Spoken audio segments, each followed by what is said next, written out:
Okaeri nasai. Welcome back. For the ones of you who don't know me, I'm Lucie and I'm a certified sake sommelier.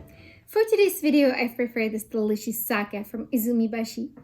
Izumibashi is a small brewery in the town of Ebina in Kanagawa Prefecture. Now, Kanagawa is between, I guess, Tokyo and Fuji, west of Tokyo. And as you already probably know if you've been watching my videos a little bit, every brewery that we've been talking about so far has had a thing that is extremely important to them. And for Izumibashi, it is the rice.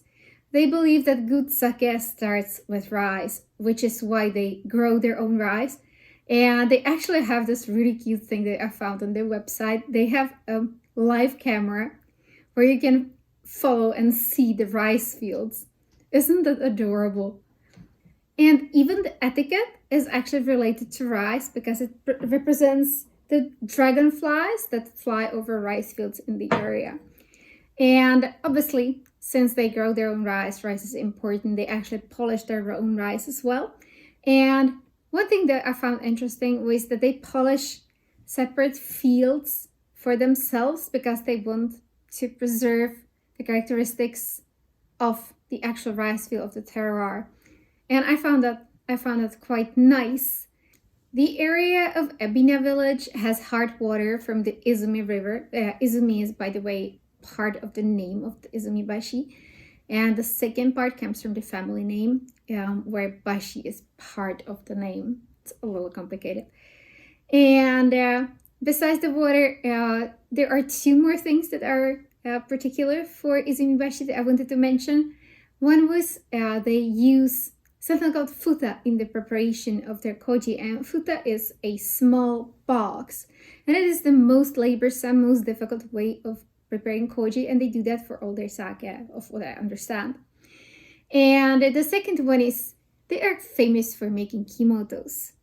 Half of their production is kimoto. If you've watched my video last weekend, you know that kimoto is a way of starting fermentation where you pound the rice with a pole, and it's really tough, really laborsome, takes time, but also adds a lot of flavor. This sake I have in front of me is a Izumibashi Akane Kurotombo Junmai Kimoto. That was a lot of words to remember, really long. It's made with kameno, which is not as common as sake rice. We haven't had it before. It's polished to 70%, obviously grown and polished by the brewery themselves.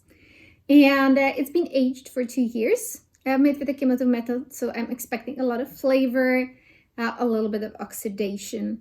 And I've left it at room temperature, which I quite enjoy with Kimotos. It could be warmed as well, but I decided not to do it this time. So let's try it. So it's really difficult to get any aromas out of it with a flat cup. I'm not entirely sure why I thought it would be a good idea. But it is quite buttery and nutty in flavor, in aroma.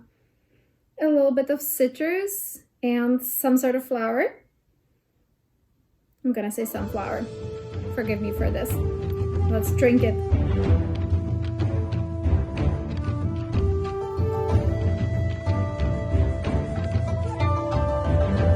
Yeah, now I remember why I put it in a flat cup. It was very enjoyable. Oh, this is beautiful.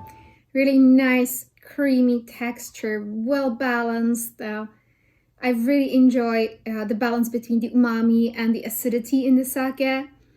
And it still has a lot of nutty flavors, but a little bit more fresh. Kind of like fresh walnuts when you can peel off the skin. I'm obsessed with fresh walnuts. I'm probably going to relate half of our sake to fresh walnuts, just so you know.